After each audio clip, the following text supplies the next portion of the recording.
नमस्कार, आप देख रहे हैं अपना उत्तर प्रदेश। मैं हूं आपके साथ सचिन चौहान। मुख्यमंत्री योगी आदित्यनाथ ने हाथरस को विकास की सौगात देते हुए कई विकास परियोजनाओं का लोकार्पण शिलान्यास किया। इस दौरान उन्होंने जनसभा को भी संबोधित किया। उन्होंने कहा कि प्रदेश सरकार विकास, सुशासन और जन कल्याण के संकल्प के साथ काम कर रही है।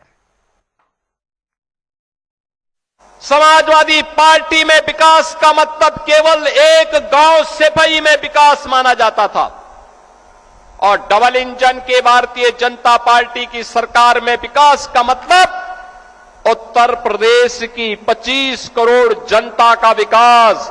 उसमें हाथरस भी है, कासगंज भी है, एटा भी है, अलीगढ़ भी है, मथुरा भी है, फिरोजाबाद भी है, मैनपुरी भी है, आगरा भी है, इटावा भी है। हमारे लिए 75 जनपदों की सभी 350 तहसील और 25 करोड़ की आबादी का विकास ही हमारे लिए उत्तर प्रदेश का विकास है। हम उसको फिरकों में नहीं बांटते। हमने तुष्टीकरण की नीति को पूरी तरह खारिज किया है। हमने तो कहा कि गांव हो, गरीब हो, किसान हो, नौजवान हो, वह प्रधानमंत्री मोदी जी के मंत्र सबका साथ और सबके विकास के भाव के साथ कार्य करेगी। और इसीलिए अंतिम पायदान पर बैठे हुए व्यक्ति की संतुष्टिकरण का आधार, जिसे श्रद्धेय पंडित दीनदयाल उपाध्याय जी ने अंत्योदय कहा था, उस अंत्योदय के लक्ष्य को प्राप्त करने की दिशा के लिए किया जाने वाला प्रयास, ये डबल इंजन की एनडीए सरकार का लक्ष्य है। यही बीजेपी के कार्यकर्ता या राष्ट्रीय लोकदल के कार्यकर्ताओं का यही लक्ष्य है और इसी लक्ष्य को प्राप्त करने की दिशा के लिए किया जाने वाला ये प्रयास है, जिस क्रम में आज मुझे हाथरस जनपद में आने का अवसर प्राप्त हुआ। मुख्यमंत्री योगी आदित्यनाथ ने आगरा में पीडब्ल्यूडी विभाग के पूर्ण हो चुकी परियोजनाओं की समीक्षा की है और नई परियोजनाओं की कार्य योजना को लेकर उच्च स्तरीय समीक्षा मीटिंग हुई है। इस दौरान उन्होंने विभागीय अधिकारियों से परियोजनाओं की प्रगति की जानकारी ली और विकास कार्यों को तय समय सीमा के साथ पूरा करने के निर्देश दिए हैं। वहीं मीटिंग में नई सड़क और आधारभूत ढांचा परियोजनाओं की कार्य योजना पर भी विस्तार से चर्चा हुई है।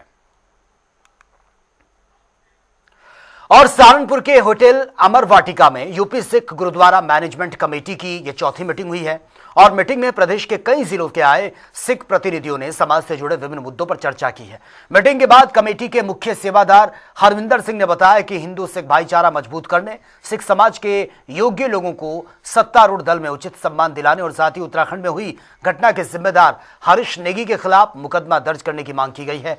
वहीं मीटिंग में सामाजिक एकता और समाज हित के मुद्दों पर भी विचार विमर्श हुआ है। ये उत्तर प्रदेश सिख समाज मैनेजमेंट कमेटी जो अभी गठित हुई है और इसकी वर्किंग पिछले 3 महीने से स्टार्ट हुई है, इसके मुख्य उद्देश्य बताना और सिखों की एकता और एकजुटता के लिए हम लोग इकट्ठे होकर के कौम की चढ़ती कला के लिए हम लोग मिलजुल के ऐसे काम करें जो ना सिर्फ सामाजिक और धार्मिक तौर से बल्कि राजनीतिक तौर से भी सिखों को कुछ जो आज तक नहीं मिल पाया है उसकी भी हम अपेक्षा करते हैं। और हमारा मकसद सिर्फ यही है कि हम जो भी रूलिंग पार्टी होगी उसका सहयोग करेंगे, उसके साथ हैं, मिलजुल करके उसके साथ चलेंगे। उनके लिए जो हमारे हितों के बारे में सोचेगा हम उसके साथ चलने को तैयार थे, तैयार हैं और तैयार हैं। फिलहाल यहां रुकेंगे, एक छोटे से ब्रेक, लौटेंगे कुछ और खबरों के साथ।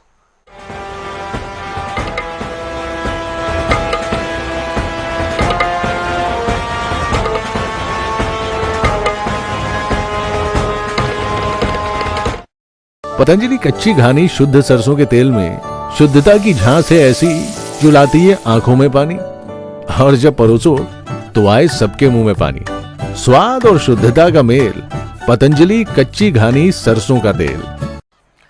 चलिए खबरों में आगे बढ़ते हैं। प्रयागराज में समाजवादी पार्टी के राष्ट्रीय अध्यक्ष अखिलेश यादव ने प्रेस कॉन्फ्रेंस कर उत्तर प्रदेश सरकार पर तीखा हमला बोला है। उन्होंने आरोप लगा दिया कि प्रदेश में आरक्षण, भर्ती और पेपर लीक जैसे मामलों में बड़े पैमाने पर अनियमितताएं सामने आई हैं। अखिलेश ने यह भी कहा कि सरकार युवाओं के भविष्य के साथ खिलवाड़ कर रही है, भर्ती प्रक्रिया को समयबद्ध बनाने की जरूरत है। साथ ही उन्होंने यह दावा कर दिया कि सत्ता में आने पर सपा पारदर्शी भर्ती, उम्र सीमा में छूट, सुरक्षित परीक्षा प्रणाली और दोषों पर सख्त कार्रवाई सुनिश्चित करेगी।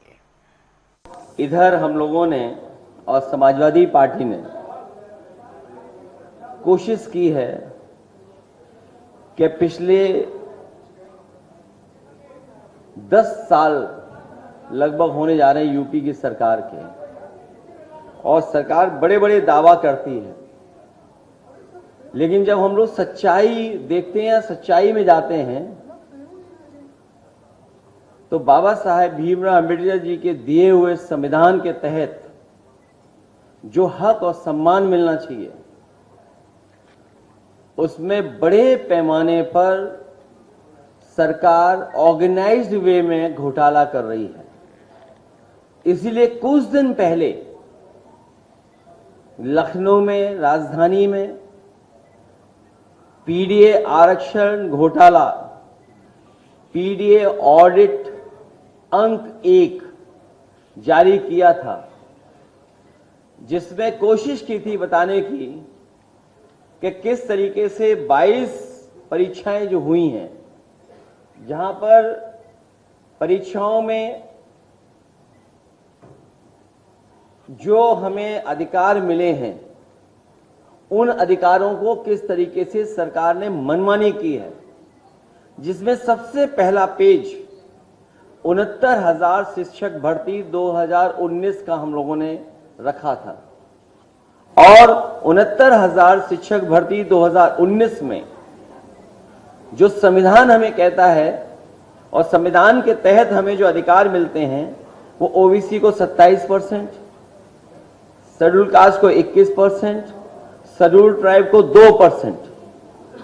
लेकिन जब उसको देखा जाता है कि मिला कितना है, तो देखते हैं ओबीसी को 3.86%, शेड्यूल कास्ट को 16.2%, जबकि मिलना चाहिए 21%, शेड्यूल ट्राइब जिन्हें 2% मिलना चाहिए, उन्हें 0 मिला है। ये जितने भी पेज हैं, एक भी पेज का जवाब भारतीय जनता पार्टी ने नहीं दिया। और लखनऊ में केंद्र की एनडीए सरकार के 12 साल पूरे होने पर केंद्रीय वित्त राज्य मंत्री पंकज चौधरी ने डॉक्टर राम मनोहर लोहिया के पोत्रों के आवास पर पहुंचकर शिष्टाचार मुलाकात की। उन्होंने पृथ्वीराज लोहिया, हर्षवर्धन लोहिया और राजवर्धन लोहिया सहित परिजनों का कुशल क्षेम जाना है, और साथ ही इस दौरान उन्होंने प्रधानमंत्री नरेंद्र मोदी के नेतृत्व में पिछले 12 सालों में जन कल्याण, सुशासन, गरीब कल्याण और राष्ट्र निर्माण के क्षेत्र में किए गए कार्यों की चर्चा भी की है।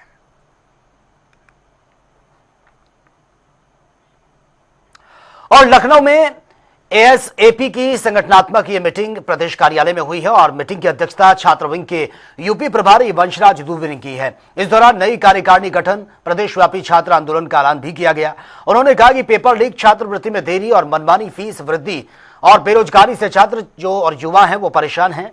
साथ ही उन्होंने ये भी कहा कि एएसएपी अब यूपी के हर कॉलेजेस, विश्वविद्यालयों में छात्रों के अधिकारों की लड़ाई भी लड़ेगी।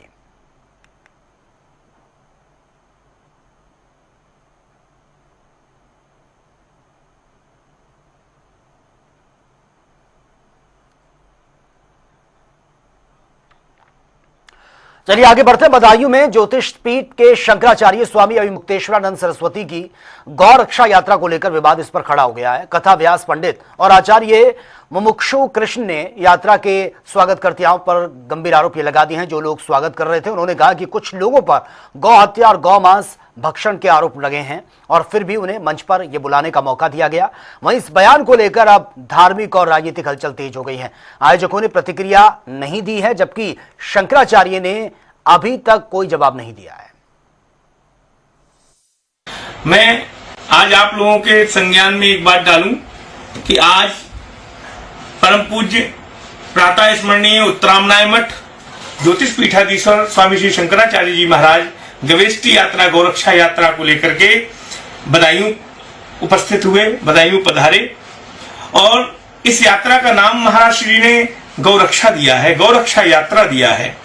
परंतु मेरे मन में एक बड़ी विचित्र टीस है, बड़ी विचित्र बात है कि ये कैसी गौरक्षा यात्रा है कि गौरक्षा यात्रा में गाय को काटने वाले और गाय को खाने वाले सम्मिलित हो रहे हैं। हमारे बदायूं में पधारने पर कुछ ऐसा दिखा, ऐसा रंग दिखा, और गाय को खाने वाले समुदाय के लोग भी उपस्थित रहे। सबसे बड़ी फिर ये कैसी गौरक्षा यात्रा? वैसे तो पूज्य शंकराचार्य जी हमारे पथ प्रदर्शक हैं, मार्गदर्शक हैं, लेकिन ऐसे पथ प्रदर्शक मार्गदर्शकों के द्वारा ऐसी भूल होगी तो फिर हम किस रास्ते पर जाएंगे।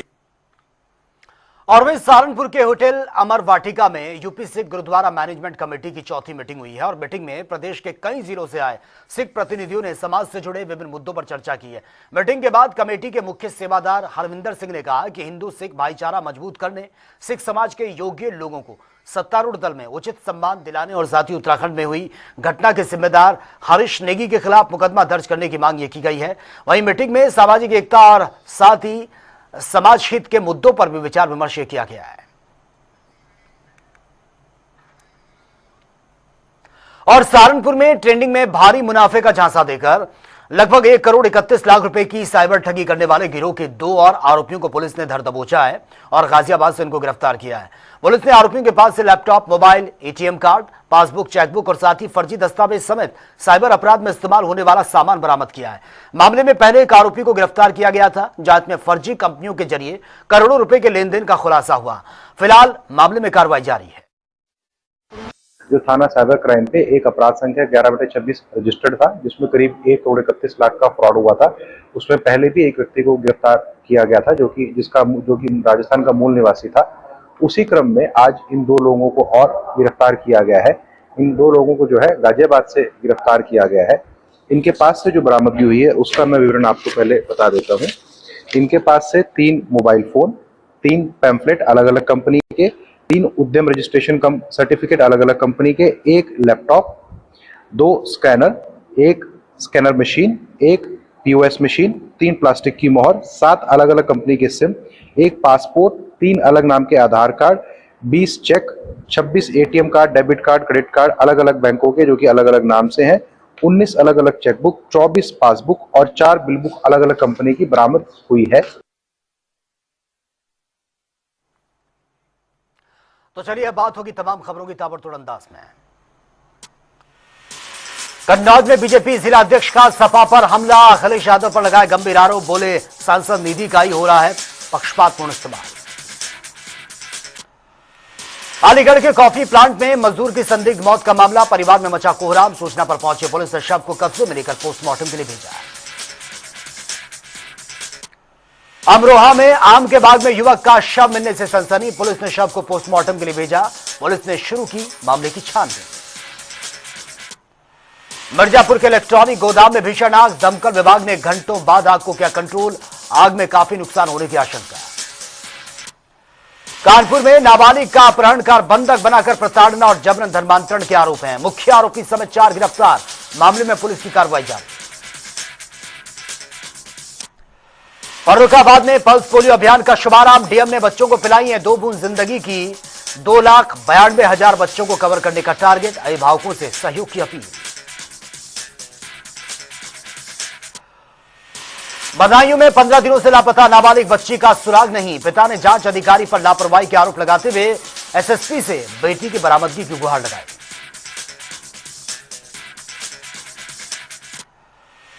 बिजनौर की सरिया फैक्ट्री में लोडर चालक का शव पानी के टैंक में मिलने से सनसनी, परिजनों ने उठाए सवाल।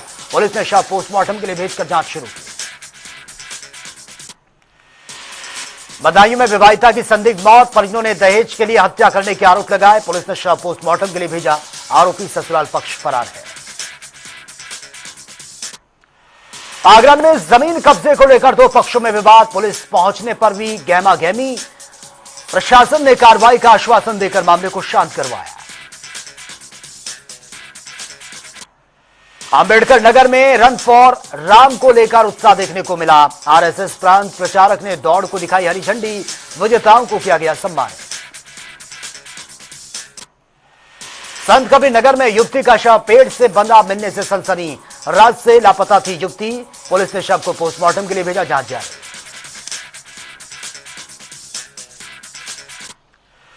फतेहपुर में घर छोड़कर भागे नाबालिग प्रेमी, प्रेमिका को परिजनों ने पकड़ा, दोनों की जमकर पिटाई, किशोर गंभीर रूप से घायल। वीडियो वायरल होने पर पुलिस ने जांच शुरू की।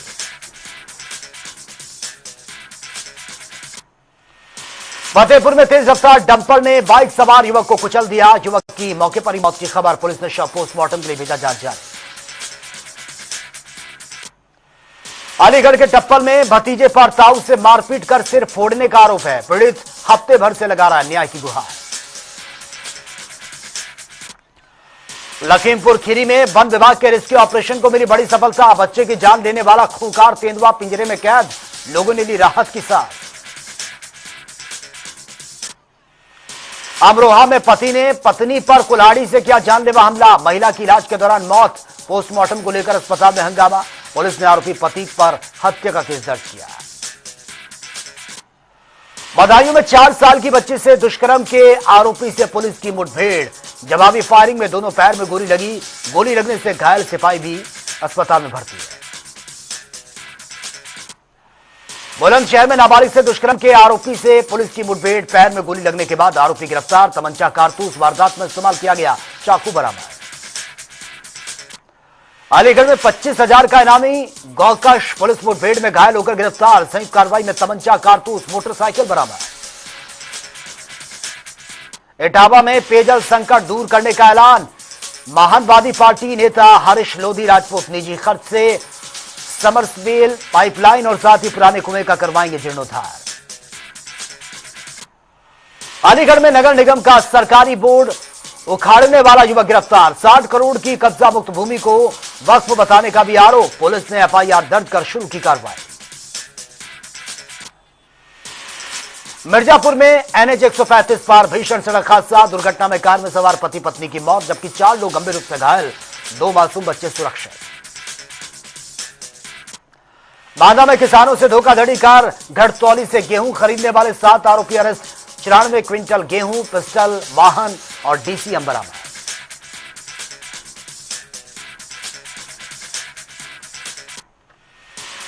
बांदा में चिल्ला थाने में तैनात सिपाही अनुराग भदौरिया की नदी में नहाते समय डूबने से मौत, रेस्क्यू के बाद शव बरामद, पुलिस जांच में जुटी। बहराइच जिला वन विभाग कार्यालय में भीषण आग, कई अहम सामान जलकर राख, शॉर्ट सर्किट से आग लगने की आशंका, जांच जारी। बदायूं में पुरानी रंजिश को लेकर 2 पक्षों में हिंसक झड़प हो गई है, पथराव और फायरिंग से गांव में डर का माहौल, पुलिस ने हालात को काबू किया, वीडियो सोशल मीडिया पर वायरल।